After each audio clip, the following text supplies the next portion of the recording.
Hey, if this is playing, you decided to watch this video. And I just gotta say, thanks. Hi, I'm Henryvolt. And, well, before I start the show, gotta get a better set than this. Hold on. Yeah, this is a lot better. I can work with this. Now, where was I? Alright, the show. We're here today to talk about something very near and dear to me. Something that I've taken a huge interest in. And that is webcomics. Yes, you heard me right. Webcomics. After 3 long years spending countless hours reading this shit, I gotta say I'm amazed of the different variety of stories I found. And I can't really say what I love about this stuff the most. A cast of lovable, easy to relate to characters. Overwhelming stories filled with adventure, action, humor, romance, all followed up with a unbelievable plot and a well-developed art style that has been aged to perfection. All of this are the things I like when reading a webcomic. To be honest, I'm surprised I don't see stuff like this in my local comic book store more often. And I'm even more surprised with all the animators floating around on YouTube nowadays that nobody tried to turn this stuff into cartoons. Channel Frederator, I'm looking at you. You know, a certain webcomic that would fit that description well would be Paranatural by Zack Morrison. How do I best explain this? Okay, show of hands. Who remembers the life and times of Juniper Lee? You take that show, except you replace the main character with the kids next door. And you give them all soulier weapons. Then you have something close to Paranatural.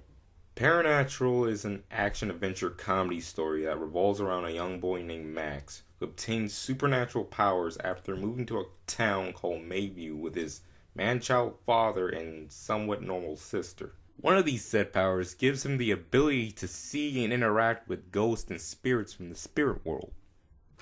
He also gets his hands on a bat that turns out to be a possessed weapon called a tool that also gives him additional powers. He is then approached by a secret group that works for an organization of people just like him called Spectrals. He then agrees to join said group in order to learn more about his powers and to learn how to survive in this newfound world of spirits and ghosts. As for the name of said infamous group, let me stop you here when I say no, it's not the motherfucking Ghostbusters. They are known as the Paranatural Activity Club for short, and their job is to confront evil spirits who wish to disrupt the peace between the living world and the spirit world. The Activity Club is made up of the 5 main characters of the comic. First up, we got our skeptical, smart-ass protagonist Max, who is completely original and does not look like anybody else. Completely original. Then we have Isabel, the Activity Club's hotshot and resident psychopath. Filled with pride and massive strength of her fighting skill, she thinks herself able to handle any enemy that comes her way, which is a big fucking problem. She's like the Vegeta of the group. Then you have Isaac, the short-tempered but yet most level-headed member of the Activity Club. Even though he's probably one of the most strongest, he gets no respect. They don't tell him nothing. And now for Ed, the Activity Club's wild card.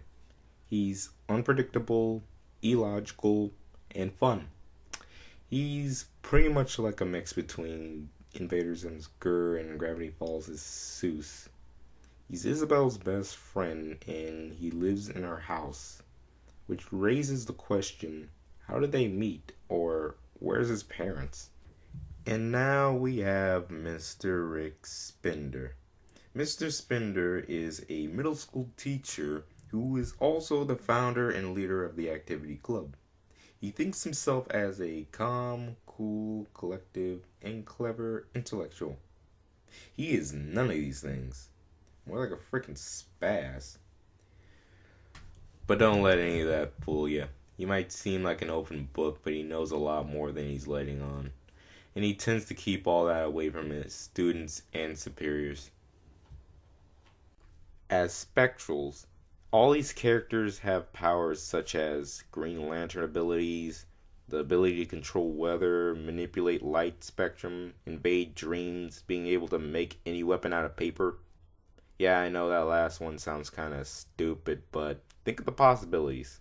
Now, I can sit here and I can talk about everything that makes this comic great, but the one thing that stood out to me that I like the most is pretty much the evolved art style. From beginning all the way to the end, you can see it changing from simple sketches to stuff that's more detailed and creative. The best example of this would be all the crazy stuff that goes on in the background. The creatures you see in the back are there to pretty much serve as a reminder that the characters are living in between worlds. I just wonder how the author is able to come up with ideas like these, and how he's able to imagine all this stuff.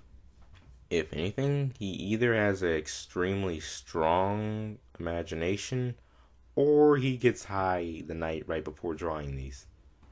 Either way, it doesn't matter. It's one of the things that makes the comic good. Paranatural is a good read and is more than worth your time in my opinion. My only complaints with it would be that we don't really see enough interaction with the side characters and the members of the activity club. And the characters in the story don't really develop fast enough. Which you would think wouldn't be a problem since the chapters are like super long. I mean, who on earth has the attention span to read a book that's 115 pages long? You can make like 2 to 3 books tops with that. But to be fair, the comic only updates like twice a week, so progression is due to be slow. But maybe if the book sells well enough, and if the author ever decides to open up the freaking store, maybe he can like quit his day job and work on the comic full time. Just gotta be patient, show him support, and wait, and wait, and wait. Well, that pretty much wraps up what I wanted to talk about in this video. Went on for a bit, and I don't know if I sold it, but I'll get better. You're welcome, YouTube. You are now allowed to mail a check to my house. In the meantime, if you look behind me, you'll see some stuff I'll probably review in the future. Got any webcomics you want to tell me about? Leave it in the comment section below. Till next time, this is Henryvolt, signing out.